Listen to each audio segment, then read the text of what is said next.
Hey guys, Junior with Keystone RV Center. Today we're going to be doing an update on our tool bag. We haven't done one in a while, so I want to go over this, show you how it's changed a little bit over the years, show you what I bring with me on a regular basis. It's going to be slightly different for each camper, but I'll explain why this stuff is in here. So first and foremost, work gloves. I keep them on the outside because this is the bag that I run every day whenever I'm towing or doing any of that kind of stuff, going to a show, someone hooking and unhooking. I got a quick access to my gloves. This bag is an SOE bag. It is their large tool bag. I'll try to get the link in there. That way we got that. Next thing that's going to be in there is a whole massive bundle of wire. I do run a pretty thick gauge of wire. It is thicker than what you're probably going to need most of the time. It is 12 volt wire, not 110. Again, this is just temporarily fixing problems. And heavier gauge wire is sometimes more difficult to work with, and you got to do some things to make it work, but it's better than a thin gauge wire. Also got a tire repair kit in there. Got some ratchet straps, water tape, tape measure. This is probably more for me. This is a quick key set for a lot of the hood latches on the different type of RV manufacturers. I've got a backup flashlight in there, tire checker because we use that regularly. JB Weld's water weld. This is a redneck fix to being able to get your water back and working if you absolutely have to. A Sharpie, you're going to see a bunch of these. These are square number 2 drives. The reason you're going to see a whole bunch of those is that's going to be what runs that. Tire puncture repair kit. This desk is going to be junked up. Some zip ties. I got some picks in here. A quick socket.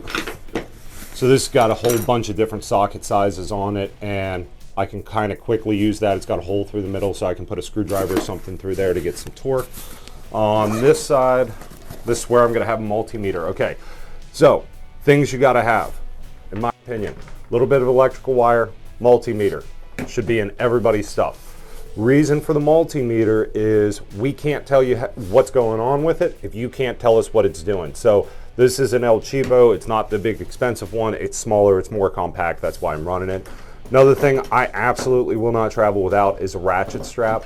Reason for that is I want to be able to tie back an awning. I want to be able to tie up axles. I want to do whatever I need to ratchet strap stuff up with. If I had an awning spring break, I can go ahead and get it back secure that way. Things like that. Whole bunch of different types of connections in here. Let's talk about the big ones. There's one Wago, there's another, there's more in there. So this is a 3-way Wago, and this is a heavy gauge Wago. So this is going to be for bigger wiring like that, or going to work for 110 powering. We're not going to set those on the table, put those back in. And then these are going to be 3-way, so if I need to join 3 wires, I can. And then all of these are heat shrink style butt connectors. The Wagos are not weatherproof, but the others are. Just a bag of screws, commonly used screws in the RV industry. And then I got my shark bite fittings. Those are cap off ends. I got one connection point, but it's mostly to cap an end off. The reason for that is if I've got a water leak, I'm just going to shut that section off for the most part. Inside of this bag, this is another one of the SOE's little bags. No, they're not sponsoring this video. Just a bunch of different types of screwdrivers, including a square number 2. And then I've got Allen wrenches, big flatheads, stuff like that. Nothing exciting in there, just your run-of-the-mill screwdrivers. Wrenches, just an assortment style of open-end wrenches, and this is where I keep my ratchet as well. Some drive bits, the universal bit holder. And then this thing here, this is a manual backup for a cable slide room. So that's that bag. Told you this is going to go quick. Most of it, I mean, we're not going to go through each individual tool. You should have a wrench bag. Get the size wrenches you need. Vice grips, this is another thing that I absolutely believe yours should have. Vice grips do a lot of things when other things don't. So vice grips, some wire strippers, wire cutters, channel locks, and then a mess of adjustable wrenches. All right, this guy, you've seen this in a couple of our videos. This I'm a really big fan of. It's got an anoid rod, yes, anoid rod on this side and a hot water heater element tool on this side, holes through each side, so I can take one of my screwdrivers, jam it in here, and break loose either one of those. So if I've got to do repairs on either, that's what I'm going with. I'm sure SOE makes a bag for this too, but this one hasn't failed me yet, so I'm still running this. So what I got in here is my sockets, and what I do is just take a loop of paracord, tie a square knot in it, and run it through there. And then I've got my standards and my metrics all separated so I can get what I need and what drive size. I got them loaded on this side. And then I've got bits in here, smaller ratchets, socket adapters for a impact driver, not an impact gun. Just stuff like that. Just your oddity adapters that come with any good style socket set. Let's zip that up so we don't lose anything. All right. So I run a Black & Decker drill in here, and I'll show you why in a second. So I have a Black & Decker flashlight that's got an adjustable. It's not the greatest thing. It does say Black & Decker, but it gets the job done. So why do I run Black & Decker if I don't think it's the best? So this is the matrix the way that it comes, okay? Well, I think you get this with it, okay? So I've got my cordless drill. I'm gonna switch it out to a cordless impact, okay? It's also got a tire inflator kit and stuff like that if you want to run that stuff. I run an individual tire inflator, but I think it's just a really good universal drill. Got the charging stand for that. Hammer, okay? So again, I'm not fixing fine metal or fine stuff with that. That is literally just for hitting big stuff with it. I'm gonna have just some quick JB Weld mix up in there because it works. We're gonna also have just some assorted drill bits because you need them. Another set of wrenches. I'll see if that'll fit in there.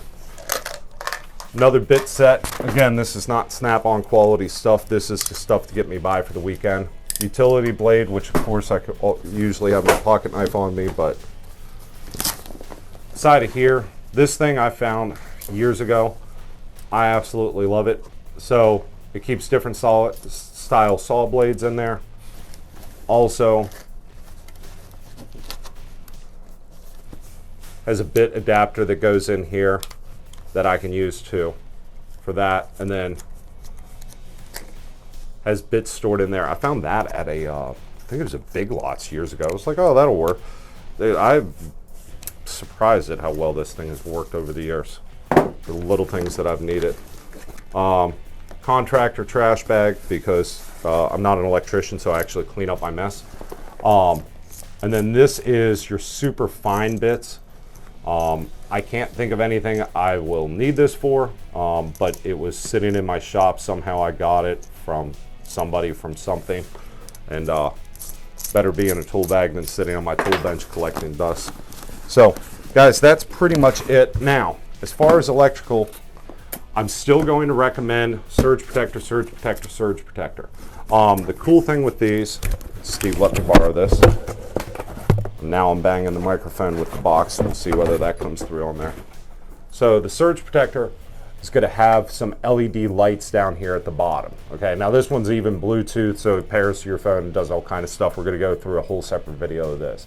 But it's going to tell you whether you got power on, you got an open neutral, open ground, whether they're reverse, whatever, no power. So this is going to answer a lot of questions on what's going on with that.